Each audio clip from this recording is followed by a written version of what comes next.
Hello and welcome to മോഡസി drive. Chevrolet ഇന്ത്യയിൽ കൊണ്ടുവന്നതൊന്നും അമേരിക്കൻ കാറുകളല്ലെന്ന് പറഞ്ഞാൽ നിങ്ങൾക്ക് വിശ്വസിക്കാൻ പറ്റുമോ? അതായത് ഷെവർലെ അമേരിക്കൻ ആണെങ്കിലും അവർ കൊണ്ടുവന്ന അല്ലെങ്കിൽ അവർ അവതരിപ്പിച്ച ഇന്ത്യയിൽ ഉണ്ടായിരുന്ന കാറുകളൊന്നും അമേരിക്കൻ അല്ല. Let me explain. ഷെവർലെ ആദ്യത്തെ കാറുകളിൽ ഒന്നായിരുന്നു ഷെവർലെ ഫോറസ്റ്റർ. ഷെവർലെ ഫോറസ്റ്റർ യഥാർത്ഥത്തിൽ ഒരു ഷെവർലെ ആണോ? അല്ല, അത് സുബരു ആണ്. സുബരുവിൻ്റെ ജാപ്പനീസ് കമ്പനിയായ സുബരുവിൻ്റെ ഇംപ്രസയുടെ തന്നെ. ഇംപ്രസ് നമുക്ക് എല്ലാവർക്കും അറിയായിരിക്കും, കാരണം NFSലൊക്കെ ഞാൻ കുറേ കളിച്ച് അഡിക്ഷൻ ആയിട്ടുള്ളൊരു മോഡലാണ് സുബാരു ഇംപ്രസ.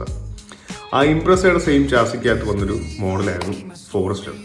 ഈ ഫോറസ്റ്ററിന് അത് ബോക്സർ എഞ്ചിൻ വരെ പ്രൊഡ്യൂസ് ചെയ്തിട്ടുണ്ടായിരുന്നു, അല്ലെങ്കിൽ ഇവിടെ ബോക്സർ എഞ്ചിൻ വരെ അവൈലബിൾ ആയിട്ടുണ്ടായിരുന്നു. എന്നിട്ടും ആരും അത് മേടിച്ചിട്ടില്ല എന്നുള്ളതാണ് സത്യം. കാരണം ഞാൻ എൻ്റെ ജീവിതത്തിൽ ഇന്നേ വരെ ഒരു ഫോറസ്റ്ററെ നേരിട്ട് കണ്ടിട്ടില്ല. പല വീഡിയോസിൽ കൂടെയൊക്കെ ഞാൻ കണ്ടിട്ടുണ്ട്. ആകെപ്പാട് എനിക്ക് ഇപ്പോഴും ഓർമ്മ ഷെവർലെ ഫോറസ്റ്ററിൻ്റെ ഒരു പരസ്യം ഉണ്ടായിരുന്നു, പണ്ട് മനോരമ പത്രത്തിൽ വന്നത്. അത് മാത്രമാണ് എനിക്ക് ഓർമ്മയുള്ളത്. Second, Tavera. Chevrolet Tavera. Chevrolet Tavera ആണോ അത്? ഒരിക്കലും അല്ല. It's Isuzu Panther. ഇസൂസു പാന്തറിനെയാണ് ഷെവർലെ രണ്ടാമത്തെ മോഡലായിട്ട് ഇവിടെ ഇന്ത്യയിൽ കൊണ്ടുവന്നത്.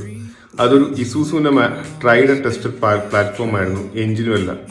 സോ അതിനനുസരിച്ചുള്ള റിലയബിലിറ്റി ഉണ്ടായിരുന്നു. ഷെവർലയുടെ മൂവ് കാരണം അമ്മ ആദ്യമേ 2 ജാപ്പനീസ് ബ്രാൻഡ്സാണ് കൊണ്ടുവന്നത്, ജാപ്പനീസ് കാറുകളാണ് കൊണ്ടുവന്നത്. സോ ടവേരയാണ് ഷെവർലെ ഇത്രയ്ക്ക് റിലയബിളും എല്ലാം ആണെന്ന് കാണിച്ചു തന്നത് ഇന്ത്യക്കാരന്. അങ്ങനെയാണ് അവർ കുറച്ചൊരു അവരുടെ ബിസിനസ് അല്ലെ അവരുടെ ഒരു പ്രസൻസ് സിമെന്റ് ചെയ്തത്. പിന്നെ തൊട്ട് വന്നതാണ് ഷെവർലയുടെ കൊറിയൻ സബ് ബ്രാൻഡ് ആയിട്ടുള്ള ദേവുവിൻ്റെ കാറുകൾ. Starting with Chevrolet spark. Chevrolet spark പഴയ ദേവുവിൻ്റെ മാറ്റിസ് തന്നെയാണ്. സെക്കൻഡ്, ആ മാറ്റിസിൻ്റെ തന്നെ ഏറ്റവും പുതിയ ജനറേഷനാണ് ബീറ്റ്. ഇതും കൊറിയനാണ്. GM കൊറിയ അല്ലെങ്കിൽ ദേവുവിൻ്റെ കാറുകളാണ്. പിന്നീട് ഈ കൂട്ടത്തിൽ എനിക്ക് ഏറ്റവും ഇഷ്ടമുള്ള കാർ എന്ന് പറഞ്ഞാൽ നമ്മുടെ ഷെവർലെ ക്രൂസ്. ഷെവർലെ ക്രൂസും GM കൊറിയയുടെ കാറാണെങ്കിലും അതിനൊരു പ്രത്യേക അമേരിക്കൻ ടച്ചൊക്കെ അവർ കൊണ്ടുവരാൻ ശ്രമിച്ചിട്ടുണ്ട്, എസ്പെഷ്യലി ക്യാബിനകം. അങ്ങനെ ഒരു അമേരിക്കൻ ടച്ച് ഉണ്ടായിരുന്നൊരു കാർ ഷെവർലെ കാർ എന്ന് വെച്ചാൽ ഷെവർലെ ക്രൂസ് ആയിരുന്നു. പിന്നെ ബീറ്റ് എനിക്കിപ്പോഴും ഓർമ്മയുണ്ട്, ട്രാൻസ്ഫോമേഴ്സ് സിനിമയ്ക്കകത്തൊക്കെ ബീറ്റ് ആണ് നമ്മുടെ റോബോട്ടിന്റെ കൂട്ടത്തിൽ വരുന്നത്. റോബോട്ടുകളിൽ ഒരു റോബോട്ട് ബീറ്റാണ്. സോ അത്രയ്ക്ക് വരെ പബ്ലിസിറ്റി കിട്ടിയൊരു കാറാണ് ബീറ്റ്. ഈ 2 കാറുകൾ ഒഴിച്ചാൽ ബാക്കി വന്ന കാറുകളൊക്കെ ആവിയോ, അങ്ങനെയൊക്കെ കുറെ കാറുകൾ, ഇഷ്ടംപോലെ കാറുകളുണ്ട്. എനിക്ക് ഓർമ്മയിൽ പോലും നിൽക്കുന്നത് ആവിയോ യുവ, ആവിയോ LS, ഇതെല്ലാം GM കൊറിയ അല്ലെങ്കിൽ ദേവുവിന്റെ കാറുകളായിരുന്നു.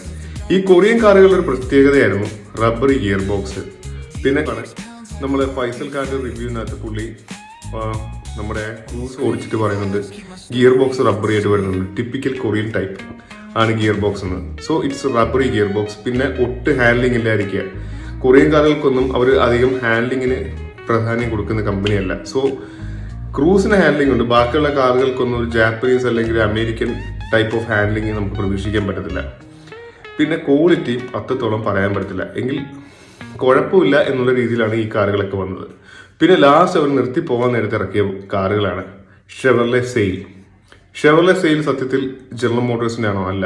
ജനറൽ മോട്ടോഴ്സും ചൈനീസ് സൈക്ക് ആയിട്ടുള്ള കൊളാബറേഷനിൽ ഇറക്കിയ ഒരു മോഡലാണ് ഈ ഷെവർലെ എൻജോയും സെയിലും എല്ലാം. ഇത് രണ്ടും ചൈനീസ് വകഭേദങ്ങളാണെന്നാണ് എനിക്ക് തോന്നിയിട്ടുള്ളത്. എന്തായാലും സൈക്കിന് കീഴിലുള്ള ബ്രാൻഡുകൾ അല്ലെ കാറുകളായിരുന്നു ഈ 2 കാറുകളും. സോ മൊത്തത്തിൽ പറഞ്ഞു വരികയാണെങ്കിൽ ഇന്ത്യക്കാർക്ക് ഷെവർലയുടെ ബാഡ്ജ് മാത്രമേ നമുക്ക് കിട്ടിയുള്ളൂ.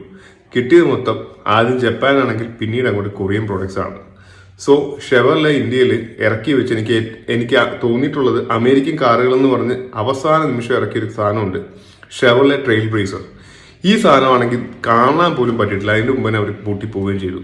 സോ എന്താണ് ഇതിൻ്റെ അഭിപ്രായം കൂടെ ഒന്ന് കമൻറ്റ് ചെയ്യാമോ? Thank you.